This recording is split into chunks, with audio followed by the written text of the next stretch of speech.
As someone who's played Warzone throughout the years, I really want to go ahead and talk about the future of Warzone in Black Ops 7. At COD Next, we got a ton of intel and insight as to what we can expect in Black Ops 7 Warzone. I first want to talk about the new Resurgence map, Haven's Hollow. I honestly think it's a W, it's got nice colors, and is also based on a zombies map. Some people may try to criticize and be like, oh, it's no effort put into it. It's literally just a remastered zombies map. Now, I see nothing wrong with this, as Rebirth Island is based on Mob of the Dead, and Rebirth Island, in my opinion, goes down as the best Warzone map we've ever had. Going back to the point I made about the new Resurgence map having nice color and being very vibrant, is it's a break from maps like Area 99, which really lacked color. And also, real quick, what happened to Area 99? It just vanished off the face of the earth. And as much loved as it is, Ashika Island really lacked color. I love the map, but I feel like they could have done a much better job with the coloring. Something I saw a bunch of creators talking about regards to Haven's Hollow is that they should up the player count to at least 60 players. I also want to talk about something that was confirmed to us in COD Next regarding Warzone. If you guys remember, a couple of months ago, we got a teaser image as to what could potentially be a new Warzone map. And yes, they actually did confirm this. It's going to be Avalon, a new Battle Royale map inspired by Blackout from Black Ops 4. Only issue is, we won't get this map until spring 2026. So that means for the Battle Royale fans, you're going to be stuck playing Verdansk, a map that was released in 2020, by the way, the first ever Warzone map, because there is no new map at launch. And of course, this received much backlash from the community, as how is it possible that we're getting a whole new Warzone but we're playing on the same recycled map again? Another talking point that's got a bunch of players debating is the fact that they're not bringing the Black Ops 7 multiplayer movement and gameplay into Warzone. So stuff like the wall bounce, we won't see that in Warzone, but honestly, that'd be kind of interesting. Let me know what you guys think of that in the comments. Also, the fact that the tac sprint has been massively nerfed and you have to use now the sprinter perk to get that full potential of tac sprint. So once again, they are tweaking with the Warzone mechanics, and I just think they should stay consistent. Keep that MW 2019 and MW3 Warzone movement as it was loved by most of the community, because they already tried nerfing the movement in Warzone 2, making it slow, clunky, a bunch of features that no one liked, and we all know how Warzone 2 went. I also wanted to talk about the future of perks and loadouts, as we're seeing some changes to that as well. So as many of you may know, in Black Ops 6, we have the option to put on wildcards, such as Gunfighter, so you can have 8 attachments on your primary weapon, or Overkill, so you can have 2 primary weapons. However, in Black Ops 7 Warzone, we're going to see this get removed, and instead we're going to go back to the original 5 attachments per weapon. And you may be wondering, how do I use 2 weapons or have Overkill? Well, it's going to be by default for everybody now. Some changes to perks include Ghost will now hide you from advanced UAVs. Mountaineer is also going to be buffed, so when you drop from a high distance, you'll go into a combat role. And as I mentioned earlier in the video, you'll be able to use Sprinter to get that full tac sprint back.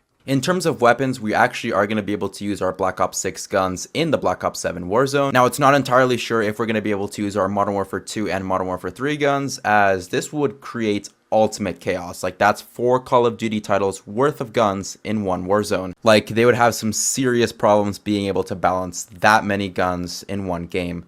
Like, how do you even do that? I know the operators will be actually carrying forward, so don't worry about that, as I covered that in another video with the carry forward update. Now, shifting back to something I talked about earlier in the video, we're going to be talking about Verdansk. So when Black Ops 7 Warzone finally does launch, we're going to be seeing an update to the map. 2 new points of interest, Signal Station and Factory from Verdansk 84. So basically 1 new location, Signal Station, as Factory is just a copy and paste with some little bit of rework from Verdansk 84. Because if you really think about it, Verdansk hasn't been updated at all. It's just stuff that already happened in older seasons on the Modern Warfare 2019 engine. So honestly, it just kind of feels lazy from the developers. Like, they're making us wait for this new map Avalon until spring of next year, as I said. So like, what are we getting that's new for Battle Royale? Absolutely nothing. Like, they should have added Signal Station and Factory inside of the Black Ops 6 lifecycle of Verdansk. And then instead of making us wait until spring 2026, put Avalon as the launch map for Battle Royale in Black Ops 7 Warzone. Like, that honestly kind of worries me, guys, if we're gonna get lazy development with the maps. Like, Area 99 disappeared.